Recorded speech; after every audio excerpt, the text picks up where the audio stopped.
All right, most guys have the weekend off from racing, go play golf, go get in a boat, go fish and do something. Our hero, Paul Tracy, that's right, he's racing at the Indianapolis Motor Speedway. And this is what, PT?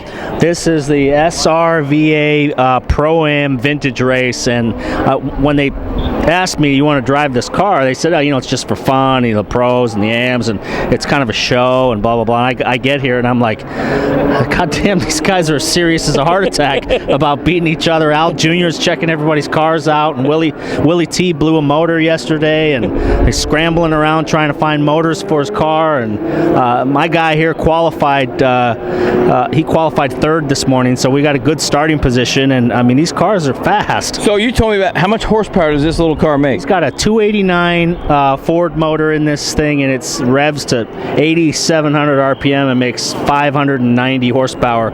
So it gets down the straightaway, but it won't stop or turn at the end. So it's a bit of a handful.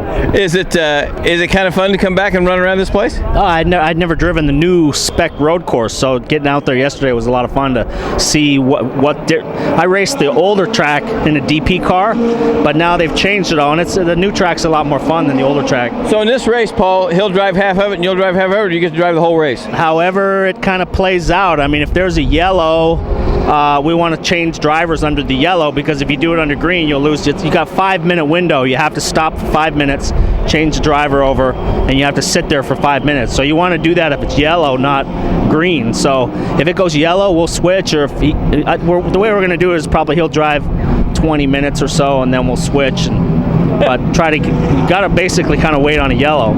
It's kind of cool. We saw some pictures.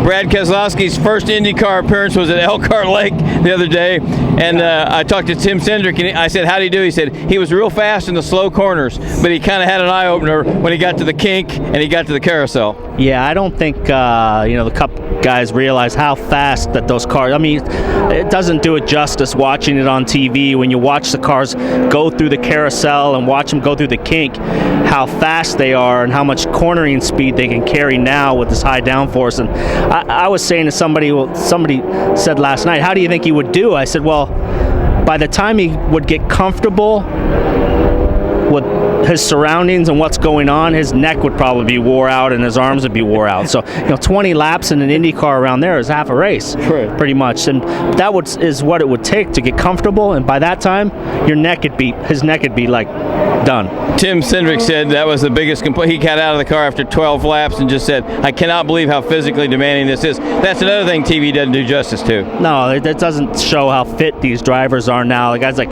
Dixon, Pagenaud, and these guys, other than our man Juan Montoya, everybody else is like an athlete except for Juan. All right, well, thank God you haven't missed any steak dinners. Keep your eye on this man, NBC Sports Network, next week in Elkhart Lake. Paul Tracy, one of the all-time greats. I believe he won the 2002 Indy 500 and didn't get paid for it.